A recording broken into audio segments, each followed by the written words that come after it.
Days of Our Lives, Wednesday, March 18. Spoilers, Leo and Dimitri are targets, and Salem is about to explode. Okay, buckle up. Because Wednesday's episode of Days of Our Lives, it's not just another day in Salem. It's a sniper laser dot on a window kind of day. And if you've been sleeping on this show lately, honey, wake you pee. I'm going to break down everything going down on March 18th. But I'm not just throwing spoilers at you and calling it a day. No. We're going deep. We're talking psychological breakdowns, historical callbacks, and some theories that might just blow your mind. So, grab your coffee, get comfortable, and let's do this. The big one, Leo and Dimitri under fire. Let's start with the scene that has every day's fan absolutely losing it right now.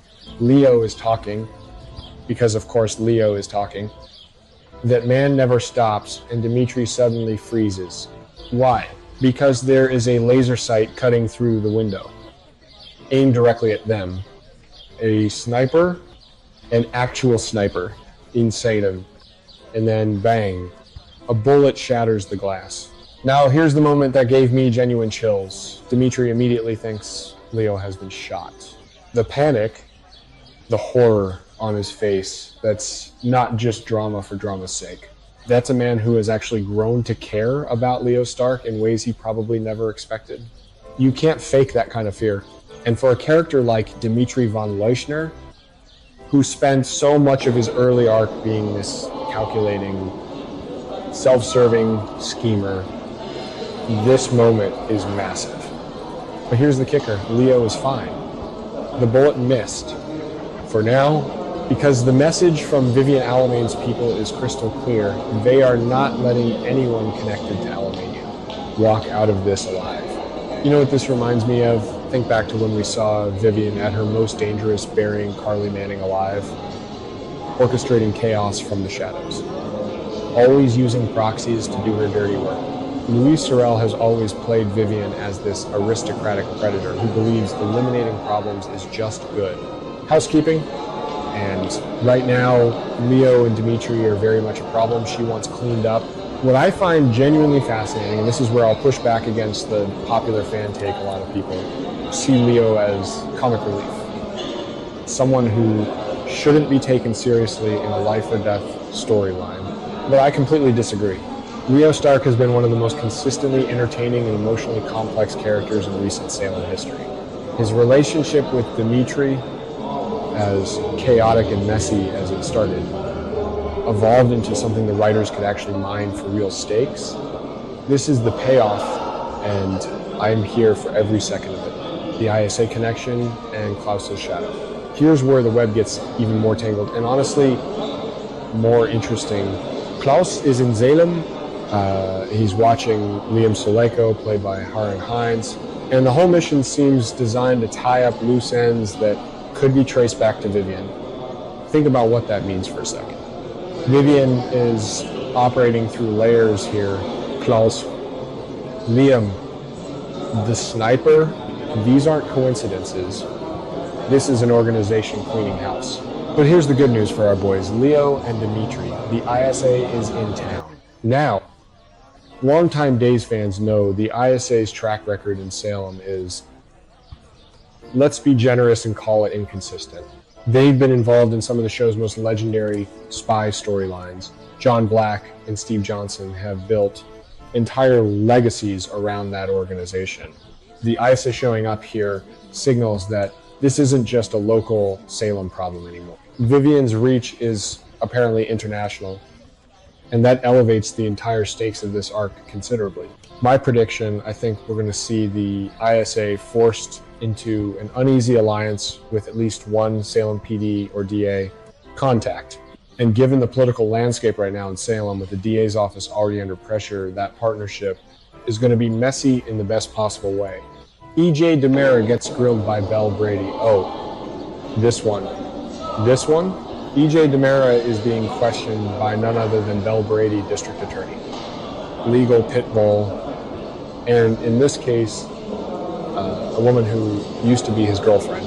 Martha Madison is criminally underused in this show, and every time they put her in a room with EJ, I get genuinely excited.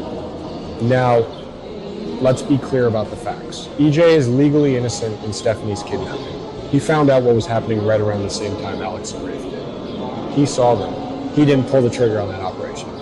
That is the factual record. But, and this is a massive, but EJ told Rolf that if Stephanie and Jeremy ended up as collateral damage, he could live with that. That line, that one cold, calculated, deeply DiMera line. That's what makes EJ such a compelling character and such a problematic one at the same time. He's not guilty of the act. He's guilty of the indifference. And in soap opera morality, honestly, in real morality, that matters enormously. Belle knows EJ inside and out. She knows how his mind works. She knows that a DiMera doesn't have to pull the trigger to be responsible. And watching her slowly, methodically build her case while EJ tries to charm and deflect, that is appointment television. Let's be real for a second. The best Days scenes have always been the interrogation room scenes, where two smart characters go head to head. Think of the great courtroom battles this show has delivered over the decades. Belle versus EJ carries that same DNA. She is not going to let him slide on clever semantics. And remember, Stephanie and Jeremy only ever saw Rolf and Owen. So from a legal standpoint, EJ has cover, but moral accountability in Salem has never really cared about what you can do in court. Has it? Philip, Gabi, plus the Carver and JJ thread. Okay. Let me touch on two things that are smaller, but loaded with potential. Philip is telling Gabi he loves her. I'll be honest with you, I have complicated feelings about this. On one hand, Philip Kyriakis has always been a character defined by intensity. His love stories burn fast and hot, and they almost always end catastrophically. Remember his history with Chloe, with Belle, with Mimi. The man is emotionally sincere and emotionally catastrophic in equal measure. His connection with Gabi has been building, and saying I love you is a massive step. But here's my concern, and I think a lot of fans share this whether they admit it or not. Gabi's emotional journey over the past few years has been so turbulent that I worry she's not in a place to receive that love in a healthy way. Stefan's death, her time in prison, everything she's been through, Gabi Hernandez DiMera deserves a stable love story. Whether Philip can provide stability, I genuinely don't know. That's the question I'll be watching. And then there's the Carver and JJ Devereaux connection being highlighted. This has flown under the radar for a lot of casual viewers, but for legacy character fans, the idea of Theo Carver and JJ Devereaux having a meaningful bond carries serious weight. Both of these characters are sons of iconic Salem families. Both have navigated complicated paths into adulthood. Their friendship, or whatever this developing dynamic turns out to be, feels like the show honoring its history in a way that actually serves the story rather than just being nostalgic fan service. And that distinction matters. So here's what Wednesday's episode is really telling us. If you zoom out and look at the full canvas, Salem is under siege from multiple directions. Vivian Alamain's operation is professional and dangerous in a way we haven't seen from her in years. The ISA is mobilizing.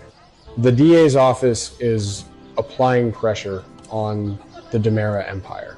And in the middle of all of this, we have Leo and Dimitri, two characters who started as villains and have become something far more interesting, fighting for their lives. This is peak Days of Our Lives. People, the chaos is organized. The stakes are real. And the character work underneath all the